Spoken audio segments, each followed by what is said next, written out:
Okay. Okay, so I just want to just go through something important that today's daf is daf tezvov. Today's daf is daf tezvov, and we're going to begin from daf Yudalid Amud Beis. But before we begin, it's very important to know the following psukim, okay? Because we never really did it inside. The Torah says, "V'zois Torahs hanozir b'yom melois yemei nizroi." This is the din of a nazir when he completes the 30 days of naziris. Yavi oisai, he should bring himself el pesach el moed. I don't know what that means. He should bring himself, come to the Beis Hamikdash, basically. And he has to bring, the pasuk says, v'hikreves karbonoi lashem. He has to bring 3 karbonos. Keves ben shenosoi tomim echad oila, a little sheep, 1-year-old sheep for a carbon oila, a male sheep. V'chafsa achas bashenos l'tmima lachatas. And then the second carbon, he brings a little girl sheep, female sheep, 1-year-old for a chatas. Va'ayel echad, 1 ram. A ram is a sheep that's 13 months old. Tamim l'shamim. That he brings for a shlamim. So he brings a oila, a chatas, and a shlamim. And it's very important to discuss over here. They're just going to say another few more psukim, and then that will go into the Gemara. V'salam matois. Then you take a basket of matzahs. 2 types of baskets of matzahs. Soilis chalis, made out of fine flour, chalis, loaves, belula b'shemen, mixed with oil before you bake them. So that's one type of basket of matzahs. Let's assume you make 10 little loaves. Urikike matzahs, and you take wafers of matzahs, meshuchim b'shamim. You smear them with oil after you bake them. So you have 2 types of these breads. Umincha sam and iskehem, and you bring the mincha and the nesachim for these karbonos. The hikriv hakoil ifnei Hashem v'oses chatasoi v'soilasoi. The kohen takes the nazir's animals and makes his chatas and an oila. Then a very important point: v'asa ayel yaseh zevach shlam l'Hashem. When he takes the ram and makes it for a carbon shlomim l'Hashem. Now the carbon shlomim means that the nazir is going to eat from it, and he's going to give a little gift to the kohen. Al salam atzois. He should. That's when the basket of matzahs become kadosh. Va'asa kohenes min chasoy v'sniskai, and then he makes the mincha and nesachim. Okay, hold on. Hi, Lewis. Hi, Alan. Hi.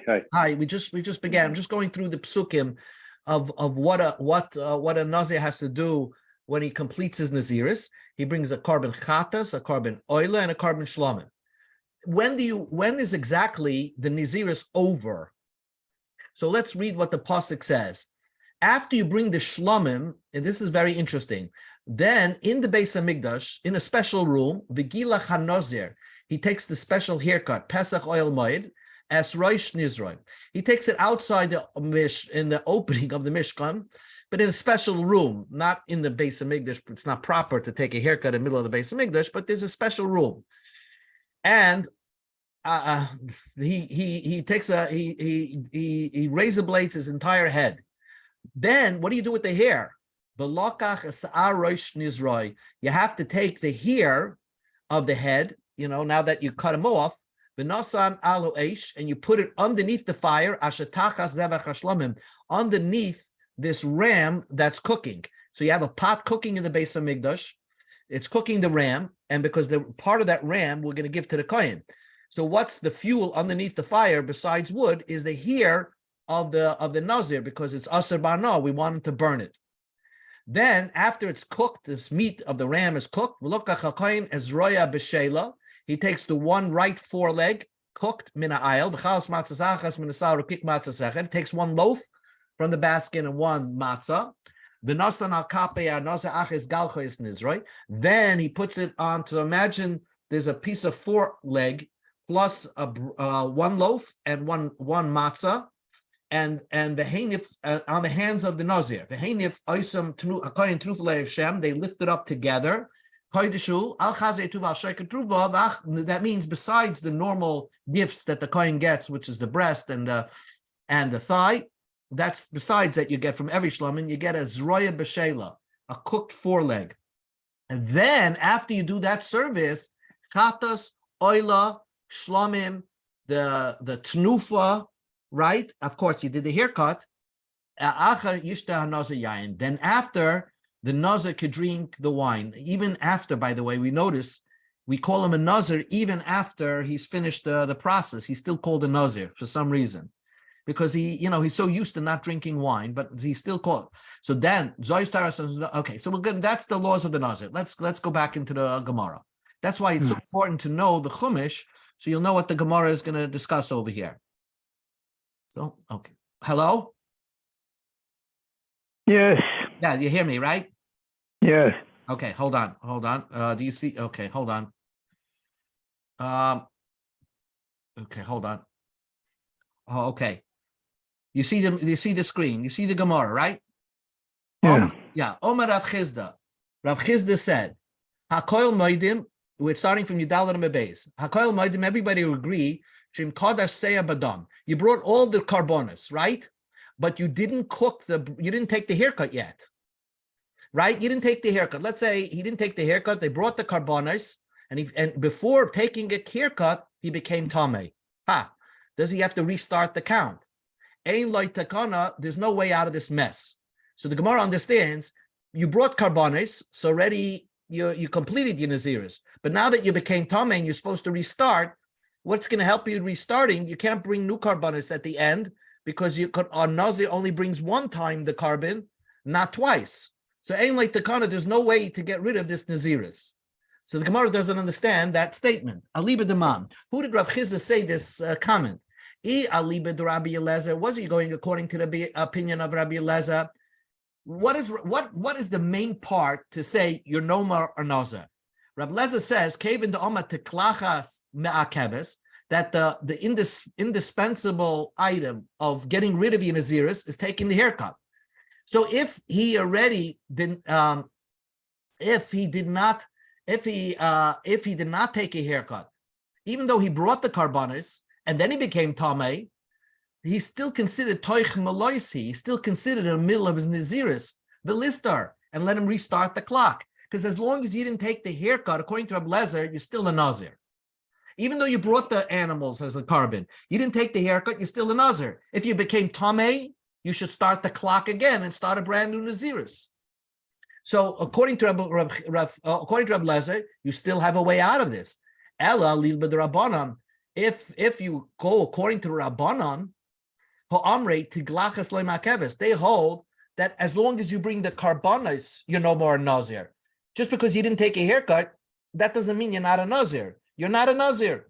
So therefore, even if you became tamei, but once you brought the carbonas, it's the naziris was over already. So you don't have to restart the clock.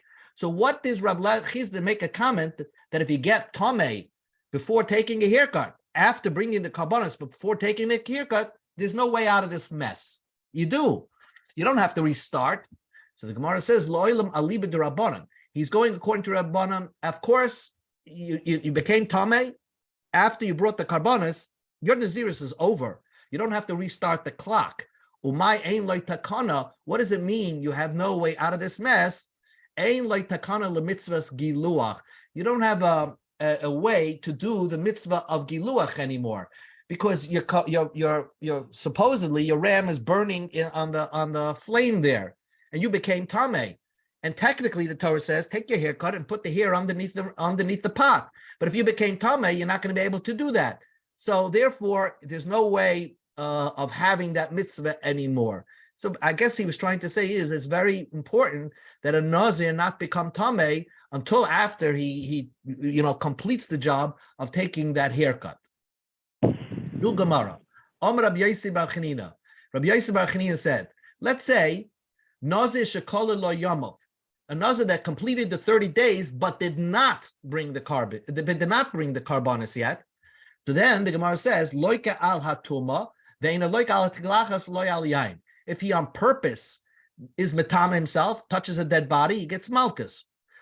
He finished the 30 days, but you didn't bring the carbonos. But you don't get malchus if you give yourself a haircut or if you drink wine, because your 30 days is up. You didn't bring the carbonos? Okay, maybe that's fine, but you don't get malchus for that. You shouldn't do that, by the way. It's only after you bring the carbonos then you and then you do the haircut, then you're permitted to B'tam Mason drink wine. So the Gemara says, Maishna, so basically we'll call after the 30 days the post-game show. So the Gemara says, Maishna Tuma Delaki, why do you say by Tuma? If someone is Matama himself after the 30 days are up, but before you bring your Kabbanas, you beget Malchus, the Amakra, because the Pasuk says, call all the days of Yemei Hazir Hashem, don't touch a dead body. The extra word call, it means that even during the post game of after the 30 days, as long as you didn't bring your karbonos, you should not be metame yourself. The rabbis, this comes to include yomim shalacham alois ki yomim shlifnei alois. The days that after you complete the naziris are like the days before that you get malchus. So the Gemara says that, and the same thing should apply by cutting your hair and by drinking wine. If you cut your hair before the karbonos, you should also get malchus. Atiglachas nami lechayiv. You should also get malchus if you cut the hair after the 30 days are up, prior to bringing the karbonos. The Amar Rachman, because the Torah said, "Kol yemei neder nizr tar lo yava roshi." All the days that you're considering yourself a nazir, even during the post-game show, even after the 30 days, don't take a razor blade to your head. Lasas yom mishlachim lois ki yom mishlifnei mois. The Torah says the days after you complete the naziris are like the day before you complete the naziris. And that therefore, in both instances, you get malchus if you take a haircut. The two, and also you should not be allowed to drink wine as long as you didn't bring the karbonos. And if you do, you should get malchus. Why? Kol yamein Yisrael mikol yasher yo'asam megefen hayayim. The Torah says all your days of naziris don't drink wine. All. What does it mean? All. Lasas yom mishlacham alois ki yom mishlifnei alois. As long as after you completed your naziris, after the 30 days, should be like the days prior to the 30 days. In other words, that even if you're in the post-game show, you didn't bring the karbonos, if you would drink wine at that moment, you should get malchus. So why did Rav Yosef Bar Chanina says, no, you only get malchus by tumah and not by teglachas and not by yayin? Answers the Gemara, because we go to Tezvav and Aleph.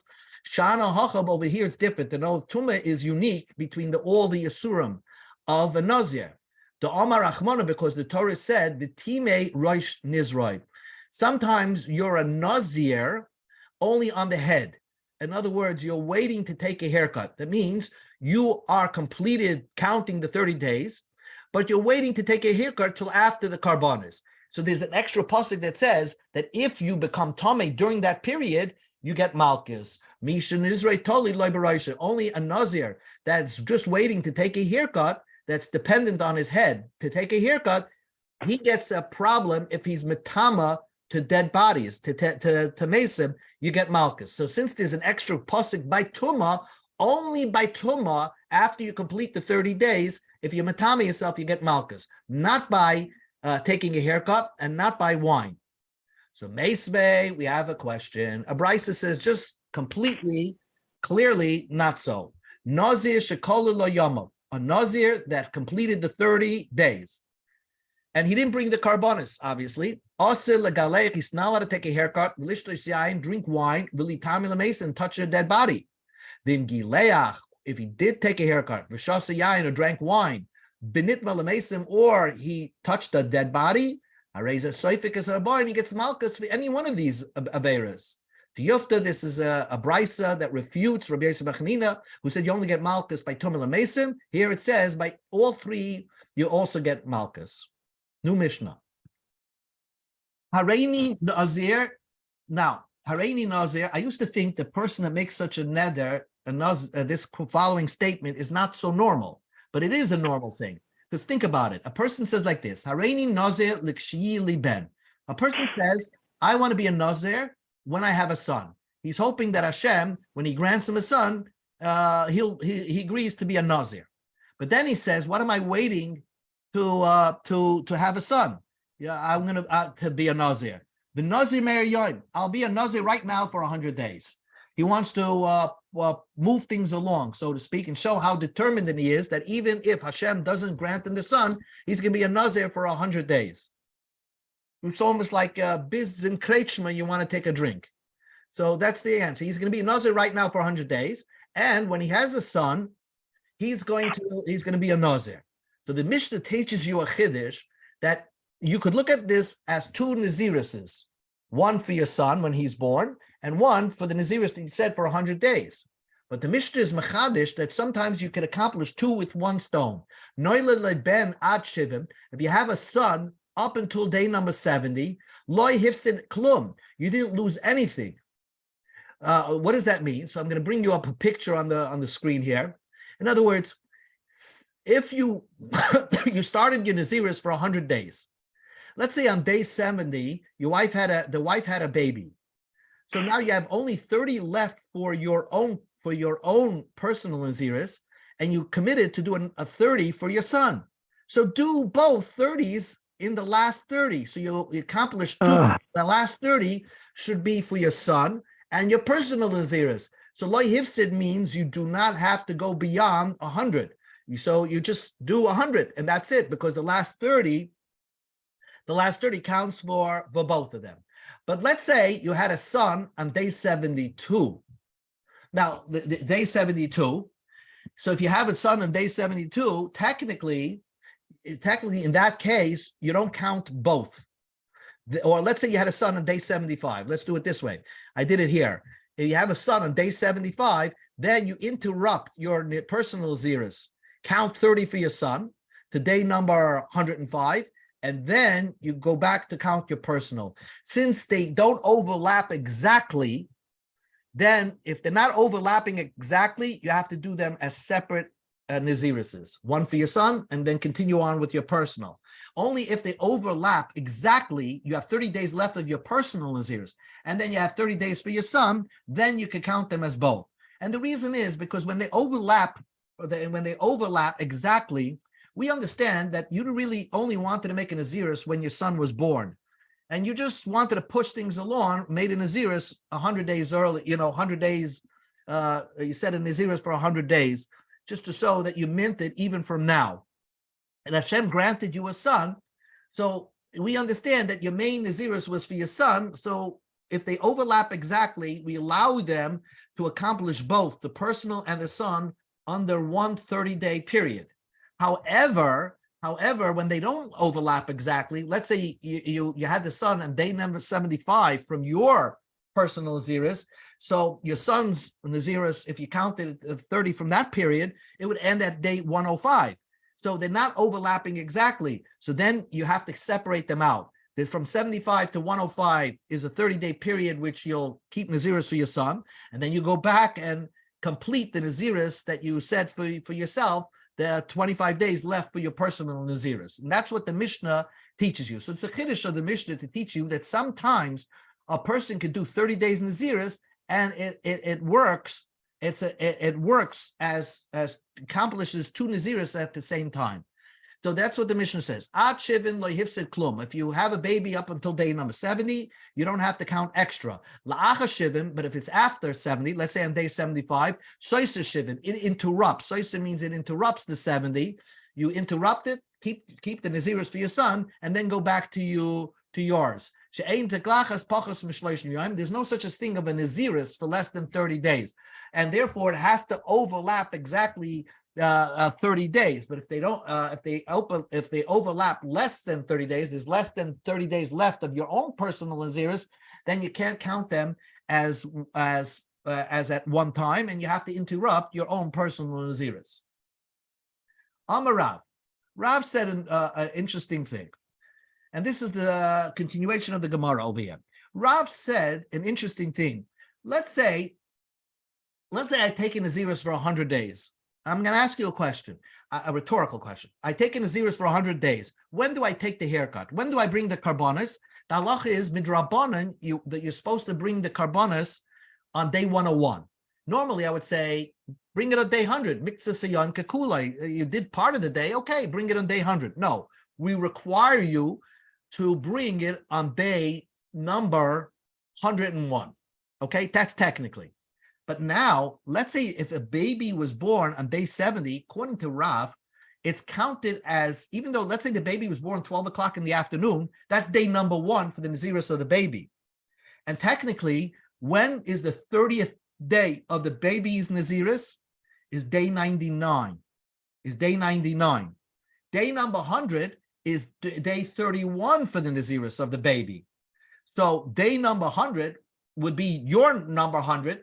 So without the baby, you would have to bring your carbonas on day 101. But because the baby was born on day 70, and therefore the 30th day of the baby is day 99. The 31st day is day 100.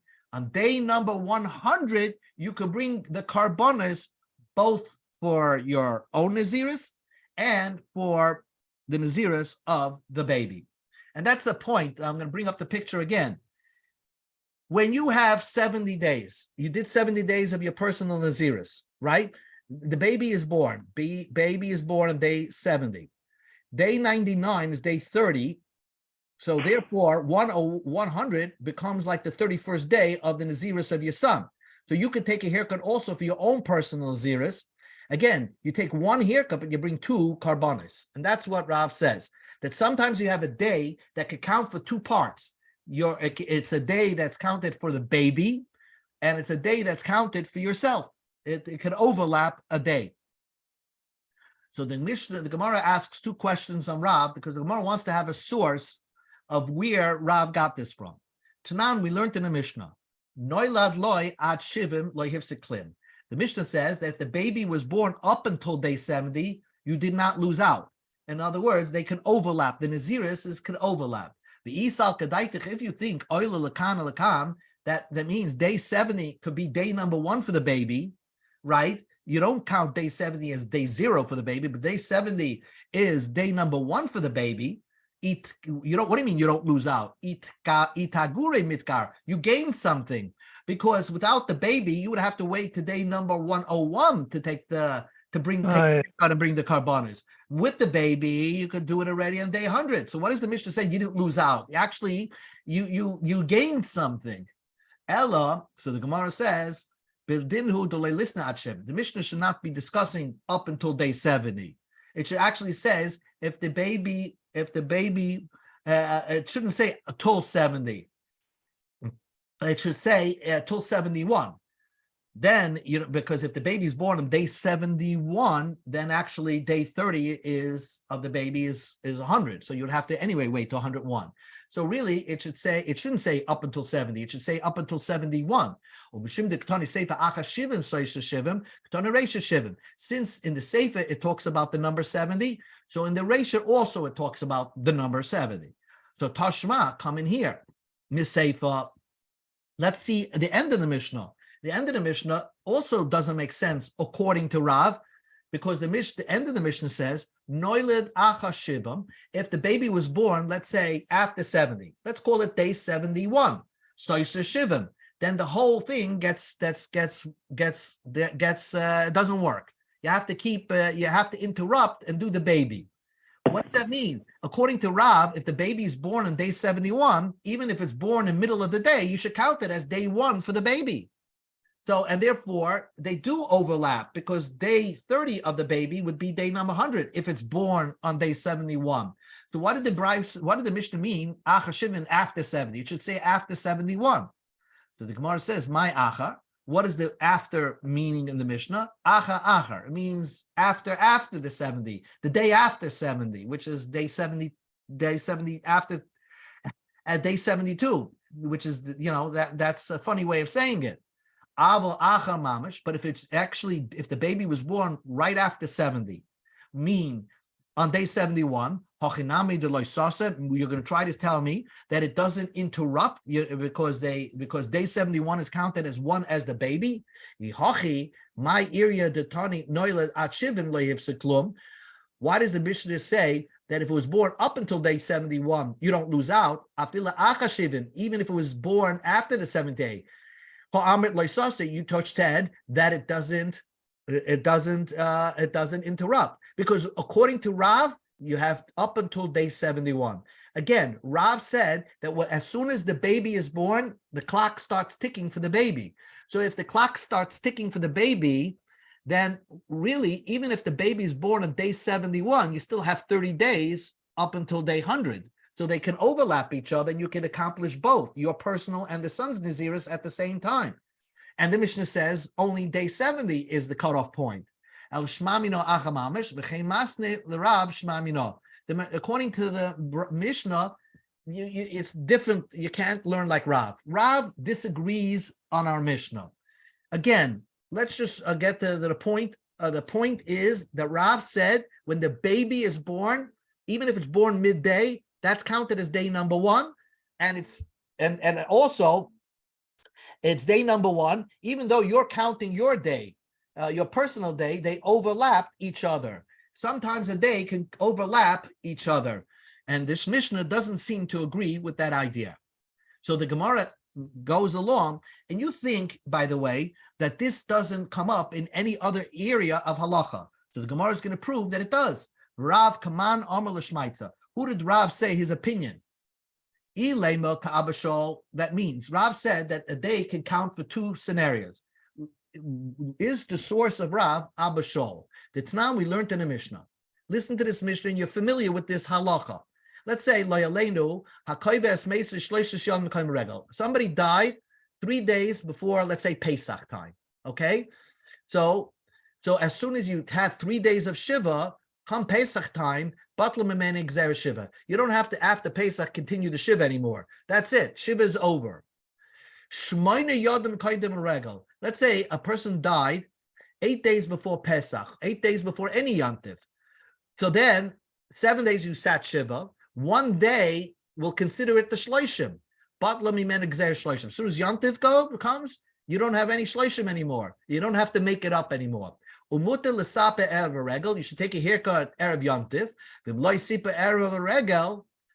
If you didn't take the haircut and you didn't take advantage that Erev Yantiv is considered your Shloshim, so then also the Sapa Acharel. Then you're punished that after Yantiv, if you didn't take a haircut Erev Yantiv to show that you're so then after Yantiv, you still have to continue your Shloshim. But look on Amabeis, Tetzvav Amabeis, Abba Shol Omer, and this is the source of Rav, that you count a day for two reasons. Abba Shol says, even if you didn't take advantage and take a haircut before Yom Tiv, you're allowed to take a haircut after. Shloshim is gone. So same shemitzvah shloshim mevateles gezer shiva. Just like if you sat for 3 days of shiva before Yom Tiv, you don't have to do shiva after Yom Tiv. Kach, and here's the point: mitzvah shiva. If you already sat the entire 7 days before Yom Tiv, right? Mevateles gezer slamit. You don't have to have shloshim. Wait a second. If you only sat 7 days, the 7th day will be counted as your shiva day, and it will be counted as the first day of your shloshim period. And therefore, if Yom Tiv is that night after the 7th, after Yom Tiv, you don't have what? You don't have shloshim anymore. So we see a source for Rav that you could count the day for two reasons.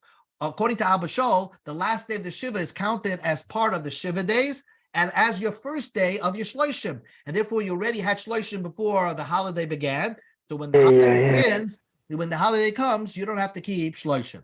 My time at the Abba Shol. What's the reason of Abba Shol? Lav mishum de kesava shvi oile lekam lekam. That shvi goes backwards and forwards. So therefore, there's a source of Rav that you go in either direction. So the Gemara says that can't be a source of Rav. The Ilma Adkan like Abba Shol. Rabba Shol only said his din that you count 1 day as for two reasons, as a shiva and a shloshim elabal vela zayin drabanan, because avelas, the whole idea of sitting shiva is only drabanan anyway. But Nazir, which is daraisa, I wouldn't count that as two reasons. One as your, and one as the Nazir, your personal Nazir is, and for the baby Nazir. You can't count the reason, you can't make a day give 2 reasons for a day. In other words, you can't make it a resolve, kill 2 birds with its own 1 day. Ella, so what's the source of Rav? Ella Rav, the Omek Rabbi Yossi. Rav holds like Rabbi Yossi. The Tanya we learned in the Brisa, Rabbi Yossi Omer. Shemeres Yom Keneged Yom. Here, Sheshachtu v'zork aleh b'sheni shlo, v'achach ro'asa reizei recheles. Uputura molasses Pesach sheni. So here's the picture. Basically, a regular lady during the first 7 days, her normal, if she sees blood during the 7-day period, she's in nida. That's normal. Then she goes to the mikvah on day 7 in Minat Torah, and then she has a period of 11 days. From 7th to 19th day is 11-day period where she's not supposed to see any blood. And if she does see blood, that's a sickly thing. And therefore, she's automatically become tameh. And in order to be matah herself, she has to keep a day, the next day, as tahara. Okay? So that's called shemeres yom keneged yom. By the way, if she sees blood for 3 days straight during that 11-day period, when she's not supposed to see blood, then she has to count 7 days to become pure, and then she has to bring karbonos, like she was sick and got healed. Anyway, but if she only saw for 1 day, the Torah says all she has to do is try to get out of this by the next day being b'tahara, go to the mikveh, and when the sun comes down, then you're totally tahar. So let's say you have a woman that she started the day because she saw blood the day before. And this is on the 13th day of Nisan. On the 14th day of Nisan, she is now she went to the mikveh in the morning because that's the day she's supposed to make sure that she's pure during this 11-day period. And so in the morning, she went to the mikveh. They shechted on her behalf the carbon pesach, and then she became tameh again. She saw blood a second time. So the Gemara says, Rabbi Yossi said, you don't have to bring a carbon pesach sheni because you'll divide the day in 2 parts. The first day you're considered a tar person, and therefore you made a carbon pesach, although you can't eat it because you became tamei, but they shechted on your behalf a carbon pesach, so you don't have to make a pesach sheni. And the second half of the day you're tamei, so that will be the source of Rav. That's what he says. Shomeres yom keneged yom. If on the 14th day you're waiting to become pure, sheshachta, and then you went to the mikveh. The lady went to the mikveh. She's not totally pure until the sundown. And that day, on the Erev Pesach, sheshachtu v'zarka leha b'sheni shela, and this is they shechted and sprayed the blood on the second day of her purification. V'achach ra'asa, and then she saw dam, hareza and acheles. She can't eat the carbon Pesach because she's tamei now, but upetura lasa is Pesach sheni. She doesn't make the Pesach sheni. My Talmud Rabbi Yossi. Why does Rabbi Yossi hold that? Because he divided the day in half. Part of the day is as if the whole day. So if you became tar in the morning, even though you didn't have sunset, but you're still considered somewhat tar. And the ksavar, and then when you become tummy in the afternoon, that's like a new tumah. It doesn't relate to the previous tumah, and therefore you divide the day in half. You're half a day tar and half a day tummy. And that would be like a source of Rav, that sometimes a day, even the half a day period, the baby is born. That's the point. When the baby's born 12 o'clock in the afternoon, that as day 1, but mitzvahs hayoim kekulai. That's the point. Even though you're counting it, the start of the day, counting it as your personal day, if the baby is born during that part of the day, in 12 o'clock, you can count it for the baby part of the day. So the Gemara just asked 2 more questions, and then we'll end. Did Rabbi Yossi hold that a person, the woman, becomes could only become metama things from after she saw blood again, and you don't retroactively say she was tamei? Well, Tanya, we learned to the Brisa. Rabbi Yossi says zav baal shtei re'iyos, even a zav, a male who became tamei by seeing a discharge twice, sheshachtu v'zarko aleh b'shvi, and they shechted and sprayed on her the 7th day. Like it's our case. Basically, the woman saw in the morning she went to the mikveh, Erev Pesach, and then in the afternoon she became tamei again, and they sprayed blood on her. We say that don't look at, let's say she became tamei in the afternoon, she saw blood. You take retroactively, everything she touched is tamei. Even after she went to the mikveh prior to her seeing blood, you can't count it as a tahar day. Actually, the whole day retroactively becomes tamei. But upeturin lasis pesach sheni, you're not permitted to do you don't have to do the pesach sheni. But you see, Rabbi Yossi counts it as a tamei day, because you're not only saying that you're tamei from when you see the blood, when she saw the blood and beyond, but you say she's tamei from the beginning of the day. Anything she sat and touched during the day, even after she went to the mikveh, is tamei. So Rabbi Yossi seems to not count it as a double day, as a tahar day and a tamei day. He just seems to single out and say that it's only a tamei day. Answers the Gemara, no. it's really a mixed day, a tahar day and a tameh day. But Ma'ila Mafreya, why did Rabbi Yossi say it's metama retroactively, midrabanan? So, because Hachinam Yisavi, that makes sense. The Isa Kadaik Midaraisa, if you're going to say Midaraisa, it's a retroactively counted as a tameh day, then she didn't bring the carbon Pesach. Amai Petura Molasses Pesach Sheni. Why she put it from Pesach Sheni? If Rabbi Yossi didn't count it as a double day, it only counted as a focused tameh day, then that woman didn't bring a carbon Pesach because they brought it for her, but she's counted as a tameh because she saw blood later on that day. So anyway, up until this point, and before the Gemara makes the final point, is that the source of Rav that you say Miktsasiyam Kakulai, that you started counting day for one thing, and then something else happened the day, so you could count it as for that reason also, is the source of that person is Rabbi Yossi. Rabbi Yossi says the beginning of the day you count it as a tahar day, and the end of the day is a tameh day. So the Gemara says maybe Rabbi Yossi is not the source. Fascinating thing, and this will end. What Rabbi Yossi, the Gemara is saying over here, perhaps Rabbi Yossi holds it's a completely tameh day, and retroactively is tameh. So if you can ask me, how is it possible that she's retroactively considered to be a tameh, and then her behalf for Pesach, how is she yotze the Pesach? The answer is that sometimes a person could be tameh and he's yotze the Pesach. How's that possible? If a person was sitting on a stone, nobody knew that there's a grave underneath, and he's sitting there, and they were makar of the Pesach on his behalf. After Pesach, archaeologists went underneath the stone and they found out there's a grave there.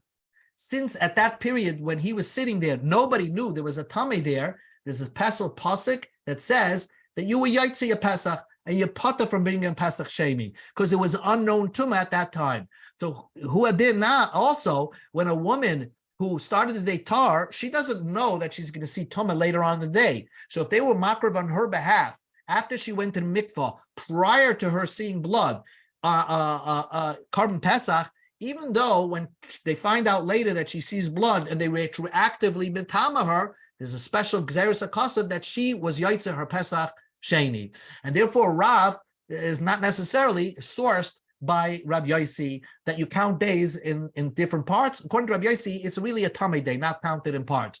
But Rav says that you could count days in parts. That you started the day counting against your personal Nazir's day. If the baby is born in the middle of the day, you count it as the first day of the baby. And that's an unusual thing. Okay. Very